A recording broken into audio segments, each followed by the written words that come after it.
નમસ્કાર મિત્રો, આજે ખૂબ જ મહત્વના અપડેટ્સ આપણે જોવાના છે. જે શિક્ષકો સાથે તમામ સરકારી કર્મચારીઓ માટે ખૂબ જ મહત્વના અપડેટ્સ છે, જેમાં 8મા પગાર પંચ મુજબ મળવાપાત્ર પગાર ધોરણ અને પગાર કેટલો થઈ શકે છે તેનો સંભવિત કોષ્ટક તમે જોશો. સાથે સાથે આપણે રાજ્ય સરકારના કયા કર્મચારીઓને 7મા પગાર પંચ મુજબ લઘુત્તમ પેન્શનનો લાભ આપવા બાબત પરિપત્ર થયો છે તે જોશું. વિદ્યાંજલિ પ્રોજેક્ટ અંતર્ગત નવા અપડેટ સામે આવ્યા છે તે જોવાના છે.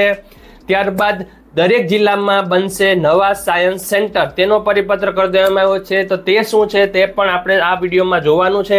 ટૂંક સમયમાં સત્રાંત પરીક્ષા આવી રહી છે, તો સત્રાંત પરીક્ષાની ફાઇલ કેવી હોવી જોઈએ તેને લઈને અપડેટ સામે આવ્યા છે.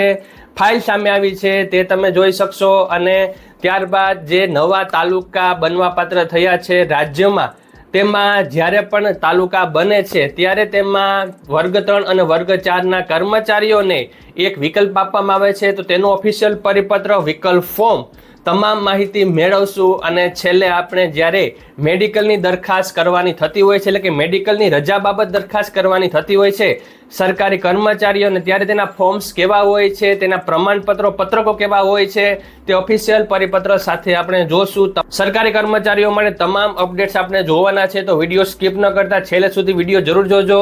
તો ચાલો આજનો વિડીયો શરૂ કરીએ. તો સૌપ્રથમ આપણે 8મા પગાર પંચની જ વાત કરવાની છે. તો સૌપ્રથમ પગાર પંચ, તમને ખબર જ છે કે 1 જુલાઈ 1947ના રોજ પહેલું પગાર પંચ મળવાપાત્ર થયું હતું, અને 8મું પગાર પંચ હાલ 1 જાન્યુઆરી 2026માં મળવાપાત્ર થશે. અને કહેવાય રહ્યું છે કે 2028 સુધીમાં તે લાગુ કરવામાં આવશે અને 2 વર્ષનો એરિયસ આપવામાં આવશે.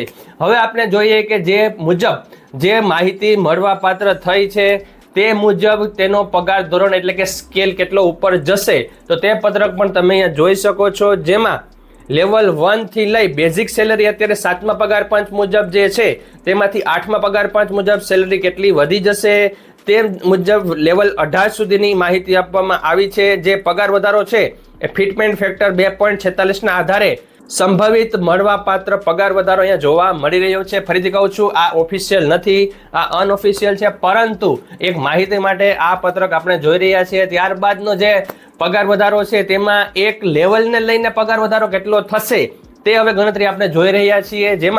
જેમાં તમે જોઈ શકો છો કે જો તમે લેવલ 6 પર છો અને 7મા પગાર પંચ મુજબ તેમાં બેઝિક સેલરી 35,400 છે, તો તેમાં ડીએ અને એચઆરએ મળી તમારો કુલ પગાર 64,000 જેવો થઈ રહ્યો હશે. અને જો તમે 8મા પગાર પંચ મુજબ એટલે કે 2.46 લાગુ કરવામાં આવે તો તમારો પગાર છે એ 1 લાખ ઉપર જઈ શકે છે. તે સંભવિત આંકડો છે, આમાં ફેરફાર થઈ શકે છે. આ માત્ર માહિતી માટે છે, તે તમામ શિક્ષક મિત્રો તેમજ સરકારી કર્મચારીઓએ ખાસ નોંધ લેશો. ત્યારબાદના મહત્વના અપડેટ સામે આવી રહ્યા છે. એ આવી રહ્યા છે રાજ્ય સરકારના જાહેર સાહસો, બોર્ડ અને કોર્પોરેશનમાં કાયમી ધોરણે નોકરી કરતા તમામ સરકારી કર્મચારીઓને 7મા પગાર પંચ મુજબ લઘુત્તમ પેન્શનનો લાભ આપવા બાબતનો ઓફિશિયલ પરિપત્ર તમારી સામે આવી રહ્યો હશે. જેમાં તમે જોઈ શકો છો કે ઠરાવ મુજબ રાજ્ય સરકારમાંથી જાહેર સાહસો, બોર્ડ કે કોર્પોરેશનમાં કાયમી ધોરણે સમાવેશ થયેલ કર્મચારીઓ પૈકી 7મા પગાર પંચના અનુસંધાને લઘુત્તમ પેન્શન કરતા ઓછું પેન્શન મેળવતા એબ્સોર્બ પેન્શનરોને માસિક ₹9,000 પેન્શન તારીખ 1/10/2025ની અસરથી ચૂકવવાનું રહેશે, તથા અગાઉના સમયગાળા માટે આ લાભ નોશનલ ગણવાના રહેશે તેવો નાણાં વિભાગનો ઓફિશિયલ ઠરાવ તમે અહીંયા જોઈ શકો છો. તો આ તમામ કર્મચારીઓ સુધી જરૂર પહોંચાડજો. નેક્સ્ટ અપડેટ આવી રહ્યા છે વિદ્યાંજલિ પ્રોજેક્ટ અંતર્ગત જે પણ પ્રાથમિક, માધ્યમિક કે ઉચ્ચતર માધ્યમિક શાળાઓ છે તેમાં CSR ફંડની જરૂરિયાતની માહિતી મેળવવા બાબત. તો મિત્રો, આ વિદ્યાંજલિ પ્રોજેક્ટને લઈને જે આ ફંડ બાબત જે પરિપત્ર કરવામાં આવેલો છે, તો આપણે એક પ્રશ્ન થશે કે વિદ્યાંજલિ પ્રોજેક્ટ એટલે શું? તેને લઈને મેં ઓફિશિયલ પરિપત્રનો વિડીયો બનાવી દીધો છે કે વિદ્યાંજલિ પ્રોજેક્ટ અંતર્ગત કઈ કામગીરી કરવાની થતી હોય છે, અથવા તો શું તમને બેનિફિટ શાળા કક્ષાએ થતો હોય છે, તે વિડીયો તમને અહીંયા આઈ બટન ઉપર મળી જશે. ત્યાં તમે વિડીયો જોઈ અને વિદ્યાંજલિ પ્રોજેક્ટ વિશે તમામ માહિતી મેળવી શકો છો. વિદ્યાંજલિ પ્રોજેક્ટમાં જે નવું પત્રક સામે આવ્યું છે કે જે પત્રક મુજબ જેમાં તમામ તાલુકાને માહિતી ભરવા કહેવામાં આવ્યું છે, જે 2 પત્રકમાં છે તે પત્રકો પણ તમે અહીંયા જોઈ શકો છો. તો આ એક્સેલ ફાઇલમાં માહિતી ભરવા જણાવવામાં આવ્યું છે. ત્યારબાદના મહત્વના અપડેટ સામે આવી રહ્યા છે કે તારીખ 6/10/2025થી પ્રથમ સત્રાંત પરીક્ષા ધોરણ 3 થી 8માં શરૂ થઈ રહી છે. ત્યારે તેની સત્રાંત પરીક્ષાની ફાઇલ બનાવવી દરેક શાળા માટે ખૂબ જ જરૂરી હોય છે. તો તેને લઈને સામે આવેલું આ પત્રક તમે જોઈ શકો છો, જે ફાઇલ બાબતનું છે.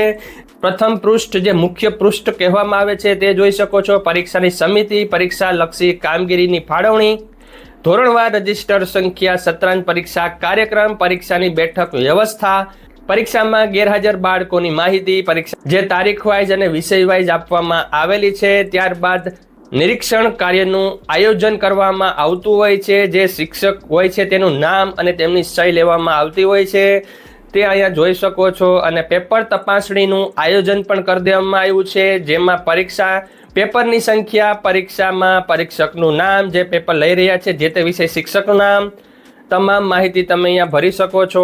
અને ત્યારબાદ પરીક્ષાલક્ષી સૂચનો તમે આપી શકો છો.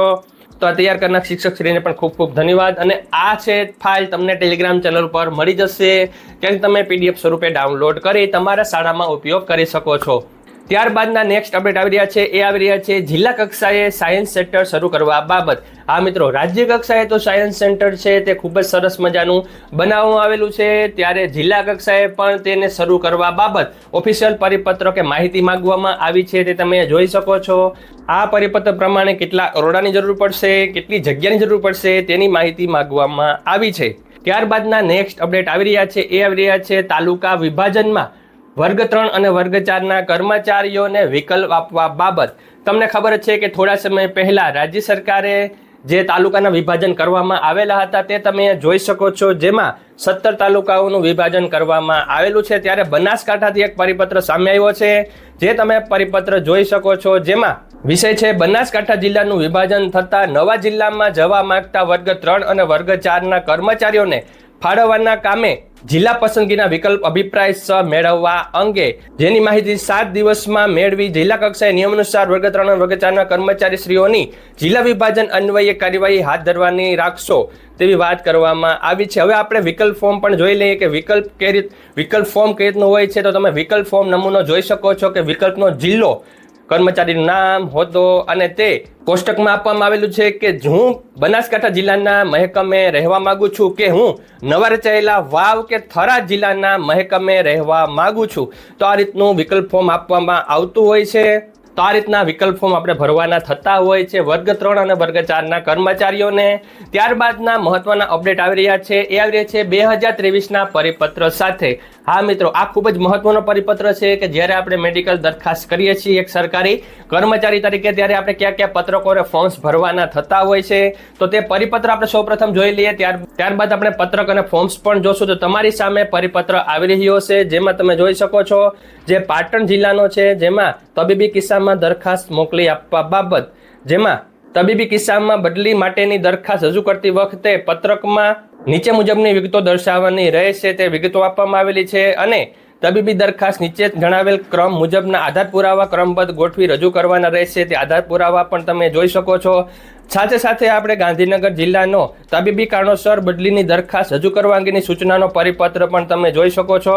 હવે જે આપણે મહત્વના ફોર્મ્સ છે જે ભરીને આપવાના થતા હોય છે, તેમાં તબીબી કારણોસરની બદલીની દરખાસ્ત સાથે રજૂ કરવાનું ચેકલિસ્ટ તમે જોઈ શકો છો.